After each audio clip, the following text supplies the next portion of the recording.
इस वीडियो को देखने के बाद आपको नाउन पहचानना मात्र 1 सेकंड में आ जाएगा। यदि किसी वर्ड के अंत में TION हो, यदि किसी वर्ड के अंत में TION हो तो वह वर्ड नाउन होता है। जैसे रिलेशन, कॉर्यूप्शन। रिलेशन और कॉर्यूप्शन के अंत में TION है, इसलिए वह नाउन हुआ। यदि किसी वर्ड के अंत में MENT हो तो वह नाउन होता है।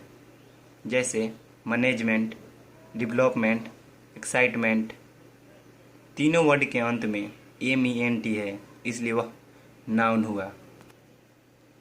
नाउन का सारा कॉन्सेप्ट इसी वीडियो में क्लियर हो जाएगा।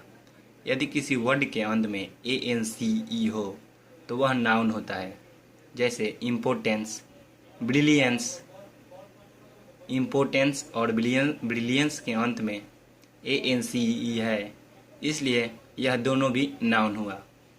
यदि किसी वर्ड के अंत में ENCE हो तो वह नाउन होता है। जैसे कॉन्फिडेंस, एक्सिस्टेंस। यदि किसी वर्ड के अंत में ISM हो तो वह नाउन होता है। जैसे सोशलिज्म, रियलिज्म। यदि किसी वर्ड के अंत में TY हो तो वह नाउन होता है। Stupidity, loyalty, humanity. तीनों के अंत में TY है, इसलिए यह तीनों नाउन हुआ। आज के बाद से आप बहुत ही आसान तरीके से किसी भी वर्ड्स को देखकर पहचान सकते हैं कि नाउन है या नहीं है। यदि किसी वर्ड के अंत में CY हो तो वह नाउन होता है। जैसे लिटरेसी, एडवोकेसी। दोनों के अंत में CY है, इसलिए वह नाउन हुआ। यदि किसी वर्ड के अंत में SHIP हो तो वह नाउन होता है। जैसे फ्रेंडशिप, वर्शिप। यदि किसी वर्ड के अंत में NESS हो तो वह नाउन होता है। जैसे ब्लाइंडनेस, हैप्पीनेस, स्ट्रिक्टनेस।